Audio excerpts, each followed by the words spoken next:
தவளைகளின் குழு. ஒரு தவளைகளின் குழு காட்டில் பயணம் செய்து கொண்டிருந்தது. அப்போது அவற்றில் 2 தவளைகள் ஒரு ஆழமான குழியில் விழுந்துவிட்டன. மற்ற தவளைகள் குழியைச் சுற்றி வந்து அது எவ்வளவு ஆழமாக இருக்கிறது என்பதை பார்த்தபோது அந்த 2 தவளைகளுக்கும் இனி எந்த நம்பிக்கையும் இல்லை என்று கூறின. ஆனால் அந்த 2 தவளைகள் மற்றவர்கள் சொல்வதை புறக்கணித்து குழியிலிருந்து வெளியே குதிக்க முயற்சி செய்யத் தொடங்கின.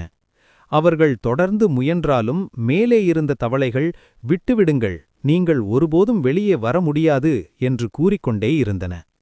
இறுதியில் ஒரு தவளை மற்றவர்கள் சொன்னதை நம்பி முயற்சியை கைவிட்டு கீழே விழுந்து இறந்தது.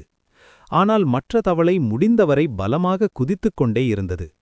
மீண்டும் மேலே இருந்த தவளைகள், வேதனைப்படாமல் விட்டுவிடு, இறந்துவிடு என்று கத்தின. ஆனால் அந்த தவளை இன்னும் பலமாக குதித்து இறுதியில் குழியிலிருந்து வெளியே வந்தது. அது வெளியே வந்தபோது மற்ற தவளைகள், நாங்கள் சொன்னதை நீ கேட்கவில்லையா என்று கேட்டன.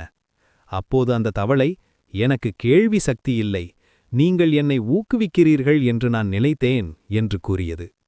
நெறி. மனிதர்களின் வார்த்தைகள் பிறர் வாழ்க்கையில் பெரிய தாக்கத்தை ஏற்படுத்தும்.